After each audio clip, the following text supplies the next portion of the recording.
Hey guys, it's another beautiful day in Southern California. Can't wait to get out and ride.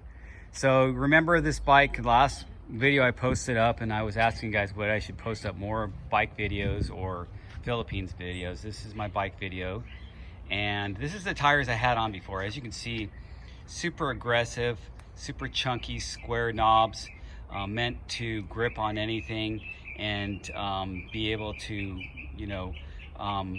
just pound through the rocks and the loose stuff, but a little bit harder to climb because as you can tell, more knobbies, fatter tires, is going to be a little bit harder to climb.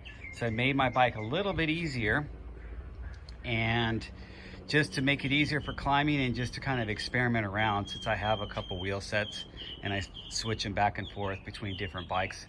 Of course, that bike I can only switch the front wheel, but I do have different hubs for this bike to be, because I like to use single speed specific hubs. So if I put a bunch of spacers, I guess I could use my geared hubs on this bike, but why?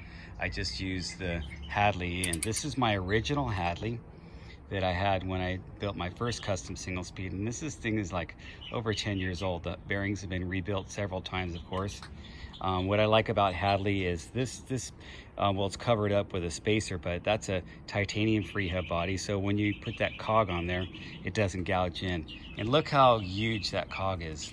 It's a 23 tooth, so a big cog means a lower gear. So this is actually the lowest gear I have in my arsenal as far as gearing down to make this ride easier. And then to make it even easier, I have a 29 by 2.3 light and supple Terravel, and that's on this super light and really nice DT Swiss rim, the 481, which is a I-29, which is internal with 29 millimeter rim. And of course the up front is that Coronado I put in other videos, and it was really meant for a back wheel, but it couldn't fit in my bike, so I'm using it as a front. But the way it balloons out and spreads out with that I-35 WTD rim makes it act a little bit like suspension, and when you're running low air pressure, you get a little bit more traction than as if you were running high pressure.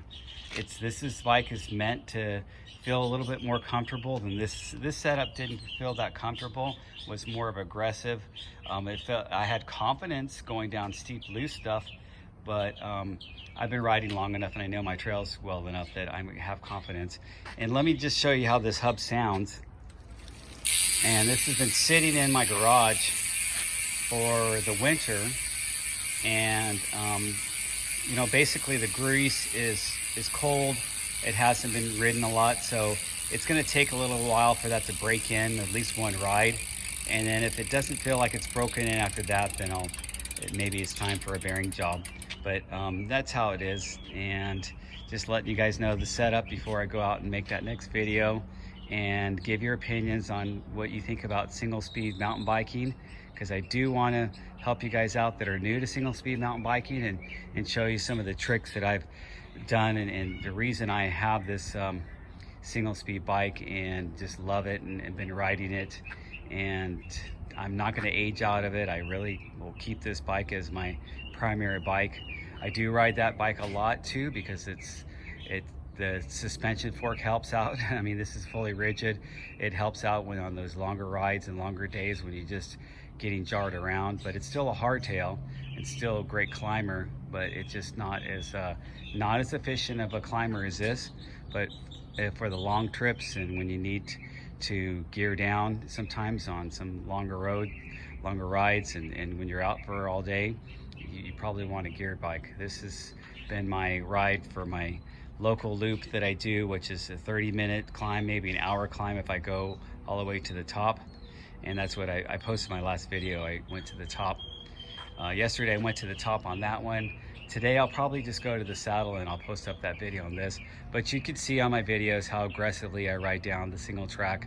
It doesn't really matter which tires and wheels I have on. The main thing that matters is I don't flat. And so it's keeping enough pressure in there to not flat, but not too much pressure that I just slide over the top of the dirt. So I'll talk to you guys later.